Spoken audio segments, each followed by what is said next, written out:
Good evening, Rowan. It's the evening of the 22nd of September 2015 and it's about 11 o'clock in the evening. Well, I've just got back in from raping and pillaging and my priest had to go home because his parishioners kept phoning him up and complaining that they haven't seen him for ages, so he had to go. And he said it'd be really great being a priest if it weren't for all the parishioners. So anyway, he's gone now and I'm at a loose end, so I thought I'd make you another video.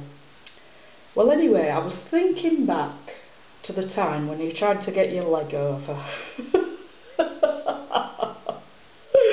in your house in July 1994, just after you'd pushed your wife out of the door and your 4-year-old daughter was in a room nearby, so that was nice.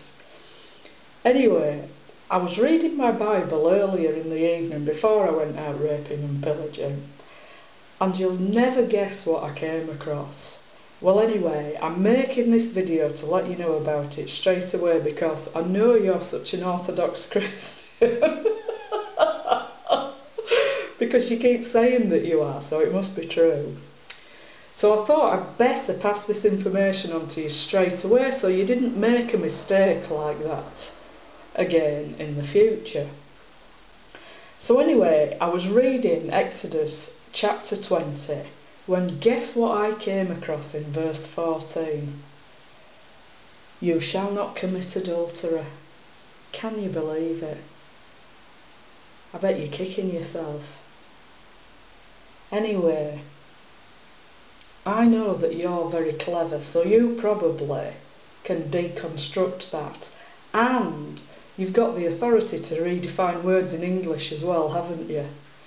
Well, I thought that might be a bit confusing for you, you know, if you were redefining the words and stuff. But luckily, Exodus wasn't written in English to start with, it was written in Hebrew. Well, to make things a bit more straightforward for you, because I don't know if you've got the authority to redefine words in Hebrew or not, I thought I'd look it up in Hebrew.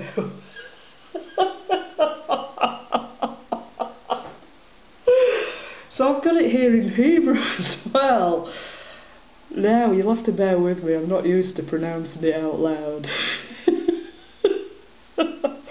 Lo tinef. I hope that's okay. Anyway, so that's Exodus chapter 20 verse 14 in English and Hebrew. But then you'll never guess what else. Well, I was reading a bit further on in my Bible and it turns out it says the same thing in Deuteronomy chapter 5 verse 18.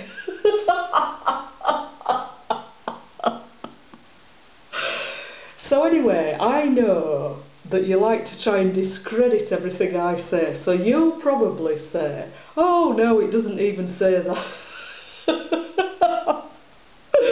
in the book of Exodus at all. But luckily, I've got it here. So I can show you it on my camera. Well, there's no point showing you it in English, is there? Because that'll just be very confusing when you start redefining all the words and deconstructing it. So I thought I'd just show you it in Hebrew. So here you are. There you are. Can you see that there? Verse 14.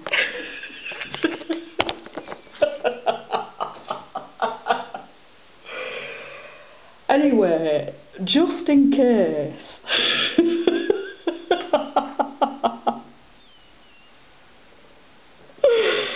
just in case you want further confirmation of that, as luck would have it, I have Deuteronomy here as well, which is a smaller text. But anyway, there you are. There it is in Deuteronomy as well. Deuteronomy 5:18. Can you see it there? Now you're a clever boy, so you will notice that in Deuteronomy there's another letter at the beginning of the law. But don't get excited because it only means and. and do not commit adultery. Anyway, I've got it here in English as well. There you are. Just in case you're struggling with Hebrew these days. And, you know, I've had this Bible a long time.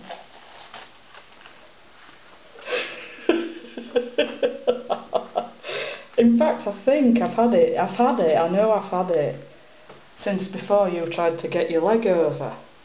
And I do refer to it quite a lot, so I'm going to show you a page here, look at that. It's wrecked. So don't try and catch me out. Anyway, I thought of another objection you might have, because I thought you might think, oh well, that was written all a long time ago and maybe that meant then and not now. So I looked up the word lo in my Hebrew lexicon. And here's what it says. Not, noting an absolute negation of the verb, whether in the preterite or future, though also found with the future indicating prohibition or dissuasion.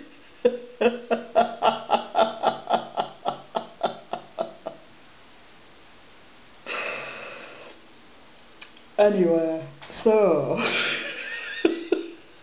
you'll probably want to look at that as well, won't you? There it is, look. Anyway, as I said, I'm not sure whether you've also got the authority to redefine words in Hebrew as well. So maybe you could get in touch with the writers of the lexicon if you have any queries or objections. Anyway, that's it, that's my video for this evening. But I've got this little postcard on here of Saint Teresa of Avila. And the reason I've chosen this postcard for this evening is because I know you've been living it up in Madrid today, talking crap about Saint Teresa. And I'm just wondering whether you've figured out yet which member of her family it was who was Jewish.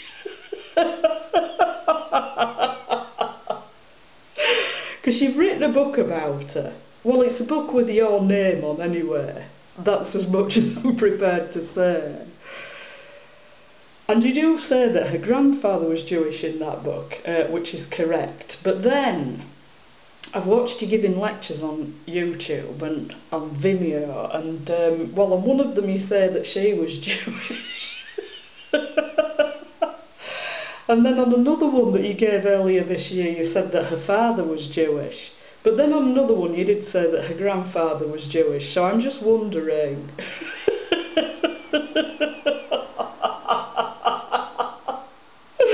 If you mentioned it today, was it any of the above who were Jewish, or was it someone else entirely?